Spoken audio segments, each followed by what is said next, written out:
Tube Tamil வணக்கம். ஈரானினுடைய ஏவுகணை தளங்களை அமெரிக்க படைகளினால் முற்றாக துடைத்தறிய முடியவில்லை. இப்பொழுது பிரிட்டன் அறிவித்திருக்கின்றது, உதவி வேண்டுமாக இருந்தால் தாம் தலையிட்டு தாக்குதலை நடத்த தயார் என்றும் தமது குண்டுவீச்சு விமானங்கள் தயார் என்றும் கூறியிருக்கின்றது. இதற்கு இடையில் டென்மார்க்கினுடைய பிரபல படைத்துறை ஆய்வாளரும் படைத்துறை அகாடமியில் பணிபுரிகின்ற பீட்டர் வீகோ ஜாக்கப்சனுடைய மதிப்பீட்டுகளின்படி அமெரிக்க அதிபர் டொனால்ட் ட்ரம்ப் போர் முடிவடைய 3-4 வாரங்கள் செல்லும் என்று கூறியிருப்பதானது அமெரிக்காவிடம் ஆயுதங்கள் பற்றாக்குறையாக இருக்கின்றது என்று வந்திருக்கின்ற செய்திகளை மறுதளிப்பதற்கான ஒரு வேலையாகவே இருக்கின்றதே அல்லாமல் அது உண்மை அல்ல என்று கூறுகின்றார். ஏனென்றால் அமெரிக்க அதிபர் குறிப்பிட்டது போல அமெரிக்காவிடம் போதிய ஆயுதங்கள் இருக்கின்றது என்பது தவறு. உக்ரைன் போரில் செலவழித்த ஆயுதங்கள், காசாவில் செலவிட்ட ஆயுதங்கள், ஹிஸ்புல்லா ஹவுதி ஆயுததாரிகளுக்காக பாவித்த ஆயுதங்கள் என்று பெருந்தொகையான ஆயுதங்களை பாவித்து ஈரான் மீதான 12 நாள் போரிலும் பெருந்தொகையான ஆயுதங்களை கொட்டிவிட்டார்கள். எனவே இப்போது அவர்கள் நடத்தி கொண்டிருக்கின்ற வேகத்தில் தாக்குதலை நடத்துவார்களாக இருந்தால் நீண்ட காலத்திற்கு இந்த போரை கொண்டு செல்ல முடியாது என்று அவர் குறிப்பிடுகின்றார். மேலும் ராஸ்முஸ் டன்கோல்ட் என்கின்ற டென்மார்க்கினுடைய பிரபல செய்தியாளர் மத்திய கிழக்கில் இருந்து தகவல் தருகின்ற பொழுது ஈரானினுடைய ஆளில்லா விமானங்கள் வெறுமனே 20,000 இருந்து 50,000 அமெரிக்கன் டாலர்கள் வரை செலவாகின்றது ஒன்றை உருவாக்குவதற்கு. இதை சுட்டு வீழ்த்துவதற்கு ஏற்படுகின்ற செலவு பல மில்லியன் பெறுமதியான ஏவுகணைகளை பயன்படுத்த வேண்டி இருக்கின்றது. இதனால் அமெரிக்காவிற்கு ஏற்படுகின்ற செலவு பாரிய செலவாக இருக்கின்றது. இதில் இருக்கின்ற நுட்பாந்திரமான ஒரு பெரும் பிரச்சனை இருக்கின்றது. ஈரானை பொறுத்தவரையில் அமெரிக்காவை விட அதிகமான ஆளில்லா விமானங்களையும் ஏவுகணைகளையும் உருவாக்கி வைத்திருக்கின்றது.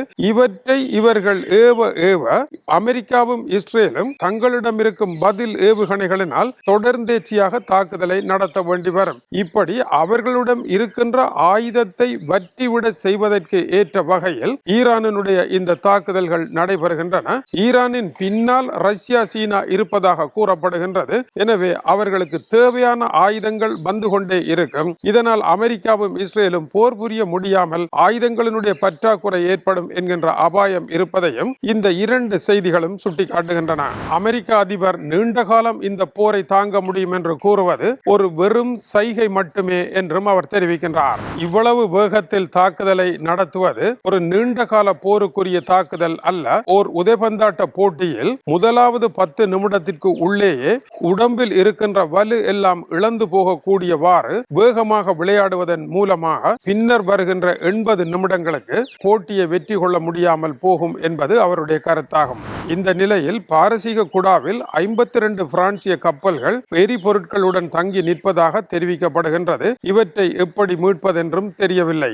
8 கப்பல்கள் செங்கடல் பகுதியில் இறுகி கிடக்கின்றன. இப்படி உலக நாடுகளினுடைய கப்பல்கள் எல்லாம் ஆங்காங்கு இறுகி கிடப்பதனால் வர்த்தகத்தையும் இயல்பு வாழ்க்கையையும் கொண்டு நடத்த முடியாமல் இருக்கின்றது.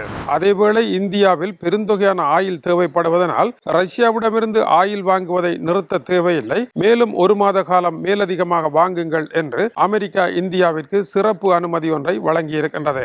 இந்த நிலையில் ஈரானினுடைய ரெவல்யூஷன் கார்ட் அடுத்த கட்ட புதிய தாக்குதலை அலையாக நடத்துவதாக அறிவித்து இப்பொழுது ஏவுகணைகளையும் ஆளில்லா விமானங்களையும் இஸ்ரேலை நோக்கி உந்தி தள்ளி இருக்கின்றார்கள்.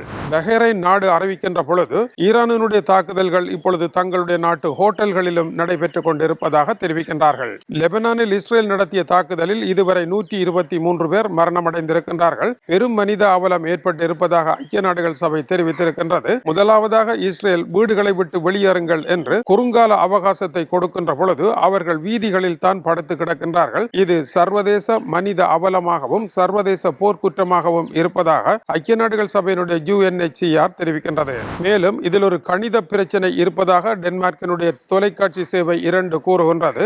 ஈரான் ஓர் ஏவுகணையை ஏவினால் அமெரிக்காவிடமிருந்து இன்னொரு ஏவுகணை தடுப்பதற்கு செல்ல வேண்டும். அந்த கணக்கின்படி பார்த்தால் ஈரானிடம் இருக்கின்ற ஏவுகணைகள் படையினருடைய எண்ணிக்கைகளுக்கு ஏற்ப தடுப்பதற்குரிய எண்ணிக்கைகள் இஸ்ரேலிடமும் அமெரிக்காவிடமும் இல்லை என்பது குறிப்பிடத்தக்கது. இதனால் தான் அயதுல்லா அலி காமேனி மீது தாக்குதலை நடத்தி ஈரானை ஸ்தம்பிக்க வைத்து விடலாம் என்று நினைத்தார்கள், முடியவில்லை. ஈரானினுடைய வான்பரப்பை கட்டுப்படுத்தலாம் என்று நினைத்தார்கள், 7 நாட்களாக அதுவும் முடியாமல் இருக்கின்றது. இந்த நிலையில் விமான நிலையங்களில் ஏற்படும் நெருக்கடி காரணமாக இப்பொழுது டென்மார்க்கில் இருக்கின்ற விமானம் ஒன்று சென்றிருக்கின்றது. 200 பேர்களையே ஏற்றலாம், 800 பேர் அடிப்பிடி சண்டையில் நிற்கின்றார்கள். இதே நிலைதான் எங்கும் காணப்படுகின்றது. அடுத்து அமெரிக்க அதிபர் ஈரானினுடைய புதிய தலைவர் யார் என்று தான் யோசிப்பதாகவும் பலருடைய பெயர்கள் தன்னுடைய கைவசம் இருப்பதாகவும் ஆனால் இன்னமும் தீர்க்கமாக முடிவு செய்யவில்லை என்றும் அவர் குறிப்பிடுகின்றார். அமெரிக்க ஊடகங்களுக்கு பேட்டியளித்த அவர் திட்டவட்டமாக யார் வரப்போகின்றார் என்று தெரியவில்லை என்றும் கூறுகின்றார். ஆனால் ஈரானினுடைய போர்க்களம் செல்லுகின்ற நிலையை பொறுத்தே இதை எட்டி தொடலாம் என்றும் அவர் கூறுகின்றார். தற்போதைய ஈரானினுடைய ஆட்சி கட்டமைப்பை முற்றாகவே துடைத்தறிய வேண்டும் என்றும் அதன் பின்னர் புதியவர்களை நியமிக்க தாம் விரும்புவதாகவும் பல திறமைசாலிகள் தங்களிடம் இருப்பதாகவும் ஆனால் அவர்களுடைய பெயரை கூறினால் அவர்களுக்கு உயிராபத்து என்பதனால் அவர்களுக்கு இப்பொழுது பாதுகாப்பு ஏற்பாடுகளை வழங்க ஏற்பாடுகளை செய்து கொண்டிருப்பதாகவும் அவர் கூறுகின்றார். டொனால்ட் ட்ரம்பை பொறுத்தவரையில் இந்த போரில் வெற்றி பெறலாம் என்று அவர் இந்த நிமிடம் வரை கருதியும் வருகின்றார். நீங்கள் தரைப்படையை இறக்குவீர்களா என்ற கேள்விக்கு தேவையற்ற கேள்விகளை கேட்டு நேரத்தை வீணடிக்காதீர்கள் என்று அவர் கூறியிருக்கின்றார். மேலும் ஈரானினுடைய தாக்குதல் காரணமாக அமெரிக்காவினுடைய தாட் ஏவுகணை கட்டமைப்புகளும் சீரழிக்கப்பட்டு இருப்பதாக தெரிவிக்கப்படுகின்றது.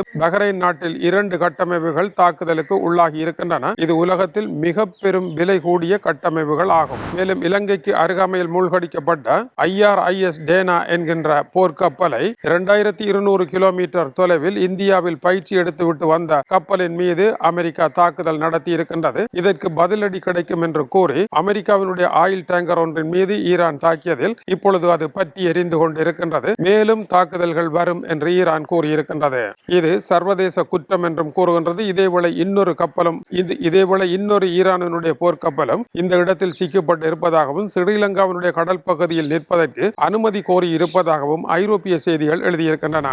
இந்த நிலையில் அமெரிக்கா அணுகுண்டை சுமந்து செல்லுகின்ற ஏவுகணை ஒன்றை ஏவி பரிசோதித்து வெற்றி பெற்றிருப்பதாக தெரிவிக்கின்றது. 3 அணுகுண்டுகளை தாங்கி செல்லக்கூடிய இந்த பரிசோதனை வெற்றி பெற்றதாகவும் இது தரையிலிருந்து கிளம்பி விண்வெளிக்கு சென்று அதன் பின்னர் விண்வெளியில் இருந்து குறித்த இலக்கை நோக்கி வந்து தாக்கும் என்றும் குறிதவறாமல் தாக்கும் என்றும் தெரிவித்திருக்கின்றார்கள்.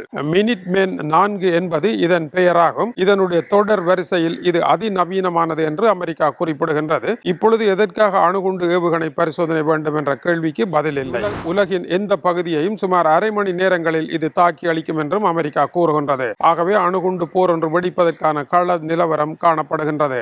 3600 கிலோ எடை கொண்ட இது 59.5 அடி நீளமுடையது, 5.5 அடி விட்டம் கொண்டது, மிக வேகமாக சென்று தாக்கக்கூடியது. இது டூமிஸ்ட் டே என்று கூறப்படுகின்ற உலக அழிவு நாளில் பயன்படுத்தப்படுகின்ற ஏவுகணையாக இருப்பது இன்னொரு அதிர்ச்சி செய்தியாகும்.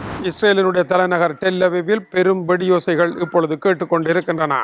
ஈரானில் இருக்கின்ற மிகப்பெரிய ஷாப்பிங் சென்டர் ஜம்கூரி இஸ்லாமி அவென்யூவும் பெரும் தாக்குதலை சந்தித்திருப்பதாகவும் தெஹ்ரானில் பலத்த வெடியோசையும் குண்டு வீச்சுகளும் நடைபெற்றுக் கொண்டிருக்கின்றன. லெபனானில் இருக்கின்ற டென்மார்க் மக்களை உடனடியாக வீடுகளுக்கு திரும்பும்படி அரசு கேட்டிருக்கின்றது. தெஹ்ரானினுடைய மத்திய பகுதி, கிழக்கு பகுதிகள் வெறிச்சோடி கிடக்கின்றன. ஏறத்தாழ 3000 வீடுகள் சேதமடைந்திருக்கின்றன. மேலும் அமெரிக்காவினுடைய தாட் ஏவுகணை சிஸ்டம் முற்றாக செயலிழக்கவில்லை, சிறிய அளவில் தாக்குதலை நடத்தக்கூடிய அளவுக்கு இருப்பதாக CNN பிந்திய செய்திகளை கூறுகின்றது.